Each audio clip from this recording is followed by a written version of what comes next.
Assalamualaikum warahmatullahi wabarakatuh.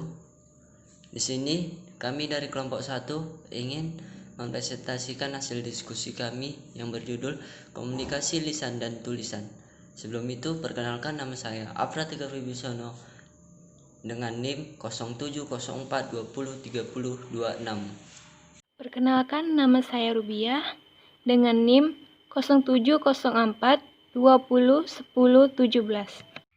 Nama saya Fanya Audirismayani dengan NIM 0704201039. Oke, di sini saya akan menjelaskan tentang komunikasi lisan dan tulisan. A. Pengertian komunikasi. Secara etimologi, komunikasi berasal dari bahasa Latin yakni cum atau kata depan yang berarti dengan atau bersama dengan kata umus atau sebuah kata bilangan yang berarti satu. Dua kata tersebut membentuk kata benda yakni communio.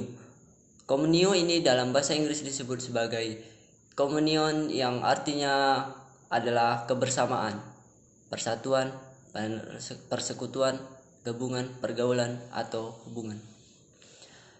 Menurut Everett M. Rogers, komunikasi adalah proses di mana ide pemikiran dialihkan dari sumber kepada penerima dengan tujuan untuk mengubah tingkah laku mereka.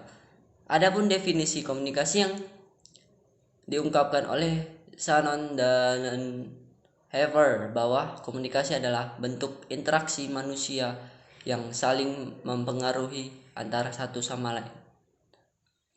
Komunikasi secara harfiah menurut Harjana adalah pembicara berinteraksi secara lisan terhadap komunikan untuk mempengaruhi tingkah laku penerima. B. Perbedaan komunikasi lisan dengan tulisan. Komunikasi lisan yaitu suatu proses di mana seorang pembicara berinteraksi secara lisan terhadap komunikan untuk mempengaruhi tingkah laku penerima. Sedangkan komunikasi tulisan adalah suatu keputusan yang disampaikan oleh komunikan melalui simbol-simbol yang dituliskan pada kertas atau tempat lain yang bisa dibaca. Di sini saya akan menjelaskan tentang jenis-jenis komunikasi. Pada dasarnya, komunikasi digunakan untuk menciptakan atau meningkatkan aktivitas hubungan antara manusia atau kelompok. Jenis komunikasi terdiri dari komunikasi verbal dan komunikasi nonverbal. Komunikasi verbal mencakup aspek-aspek berupa yang pertama, vocabulary. Komunikasi tidak akan efektif bila pesan disampaikan dengan kata-kata yang tidak dimengerti. Karena itu, olah kata menjadi penting dalam berkomunikasi. Yang kedua, ranging atau kecepatan. Komunikasi akan lebih efektif dan sukses bila kecepatan bicara dapat diatur dengan baik, tidak terlalu cepat atau terlalu lambat. Yang ketiga, intonasi suara akan mempengaruhi arti pesan secara dramatik sehingga pesan akan menjadi lain artinya bila diucapkan dengan intonasi suara yang berbeda. Yang keempat, humor dapat meningkatkan kehidupan yang bahagia dengan memberikan catatan bahwa dengan tertawa dapat membantu menghilangkan stres dan nyeri. Yang kelima, singkat dan jelas. Komunikasi akan efektif bila disampaikan secara singkat dan jelas. Yang keenam, timing atau waktu yang tepat. Timing adalah hal kritis yang perlu diperhatikan karena berkomunikasi akan berarti bila seseorang bersedia untuk berkomunikasi. Komunikasi nonverbal adalah penyampaian pesan tanpa kata-kata dan komunikasi nonverbal memberikan arti pada komunikasi verbal.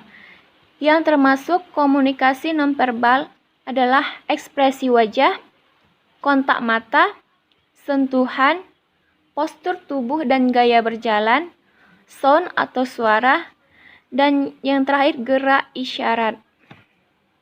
Peran komunikasi dalam kehidupan manusia. Komunikasi adalah suatu proses atau kegiatan penyampaian pesan dari seseorang kepada orang lain untuk mencapai tujuan tertentu. Sebagai makhluk sosial, kita tidak bisa menghindar dari tindakan komunikasi, menyampaikan dan menerima pesan ke orang lain.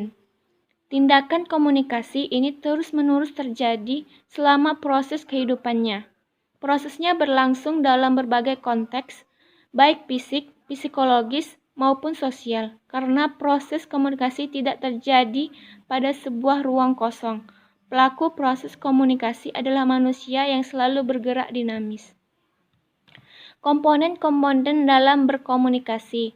Suatu bidang telekomunikasi-komunikasi antara dua orang atau per individu saat ia berkomunikasi bisa dalam bentuk teks, gambar, atau suara. Komunikasi antara dua orang atau biasa disebut dengan transmitter atau pengirim informasi dan receiver atau penerima informasi. Yang kedua, media pengiriman informasi.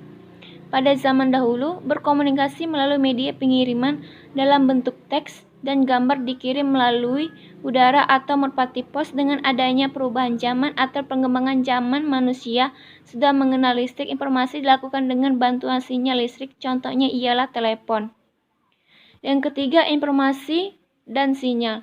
Dalam berkomunikasi, jika kita dekat dengan si penerima, maka pesan komunikasi kita bisa cepat sampai serta tidak mengalami perubahan dengan sangat jelas terdengar dan terbaca. Di sini saya akan membahas tentang fungsi komunikasi. Fungsi komunikasi pertama menurut Unung Uzjana Effendi. Yang pertama yaitu menginformasikan, to inform. Menginformasikan adalah memberikan informasi kepada masyarakat, memberitahukan kepada masyarakat mengenai peristiwa apa yang sedang terjadi, ide atau pikiran dan tingkah laku orang lain, serta segala sesuatu yang disampaikan orang lain. Yang kedua, mendidik atau to educate. Mendidik adalah komunikasi merupakan sarana pendidikan. Dengan komunikasi, manusia dapat menyampaikan ide dan pikirannya kepada orang lain, sehingga orang lain mendapatkan informasi dan ilmu pengetahuan. Yang ketiga, yaitu menghibur atau to entertain. Komunikasi selain berguna untuk menyampaikan informasi dan sebagai sarana pendidikan, komunikasi juga berfungsi untuk menyampaikan hiburan atau menghibur orang lain. Yang keempat, yaitu mempengaruhi atau influence. Maksud mempengaruhi di sini yaitu berusaha untuk saling mempengaruhi jalan pikiran komunikan, dan lebih jauh lagi berusaha merubah sikap dan tingkah laku komunikan sesuai dengan yang diharapkan. Yang kedua, fungsi komunikasi menurut William E. Gordon. Yang pertama yaitu komunikasi sosial. Fungsi komunikasi sebagai komunikasi sosial adalah mengisyaratkan bahwa komunikasi ini penting untuk membangun konsep diri kita, aktualisasi diri, untuk kelangsungan hidup, untuk memperoleh kebahagiaan, terhindar dari tekanan dan tegangan. Komunikasi sosial penting untuk yang pertama, untuk konsep diri. Konsep diri itu yaitu pandangan kita mengenai siapa diri kita sendiri, dan itu hanya bisa kita peroleh melalui informasi yang diberikan orang lain kepada kita. Komunikasi sosial penting juga untuk eksistensi diri.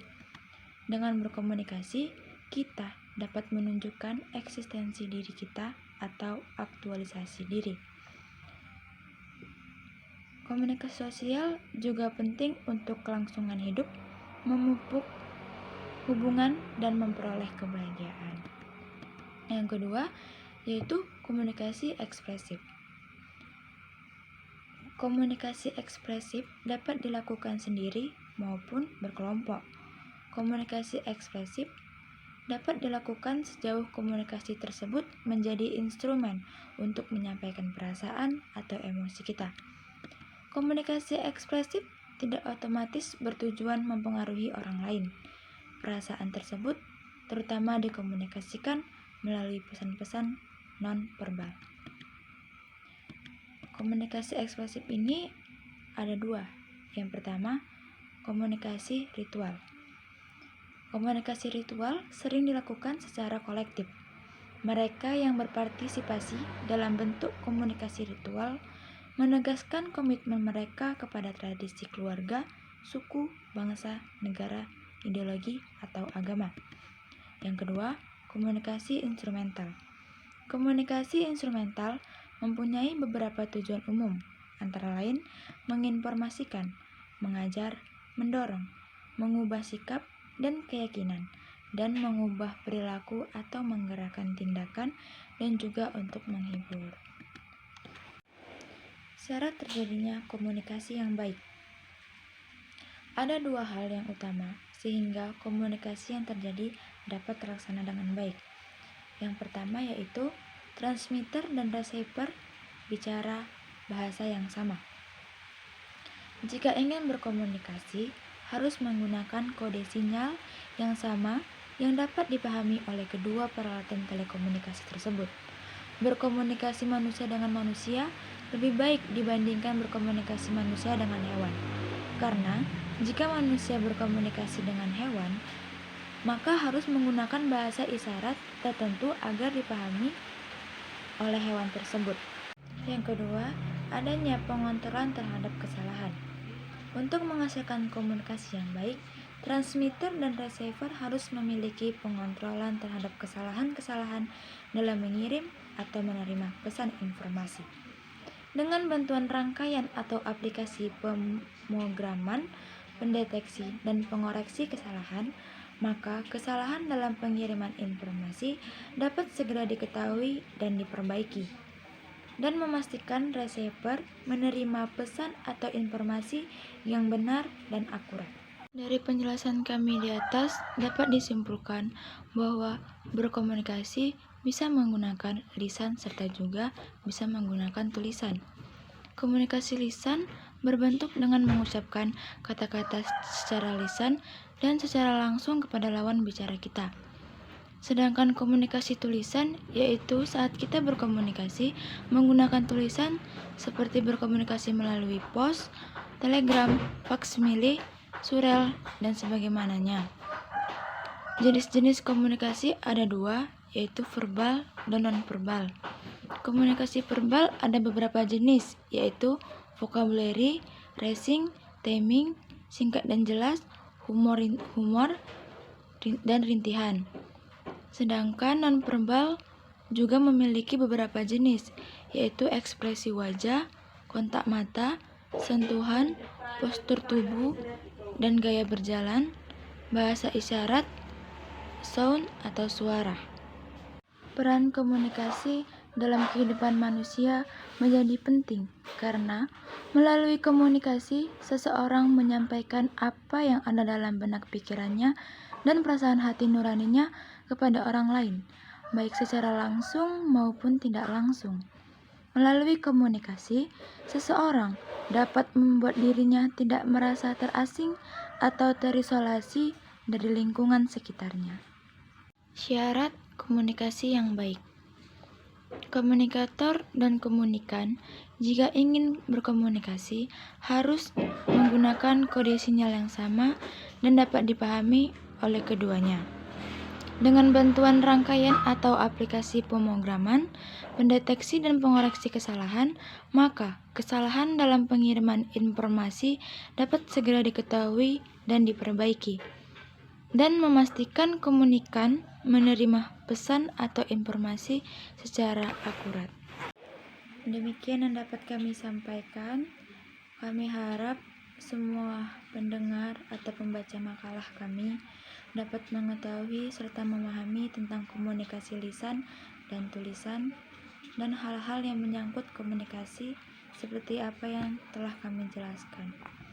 Kami mohon maaf jika ada kesalahan kata, ucapan, atau penjelasan kami, dan terima kasih untuk semua yang telah mendengarkan ini, telah melihat video kami ini. Semoga apa yang kami sampaikan dapat bermanfaat bagi kita semua. Kami akhiri. Wassalamualaikum warahmatullahi wabarakatuh.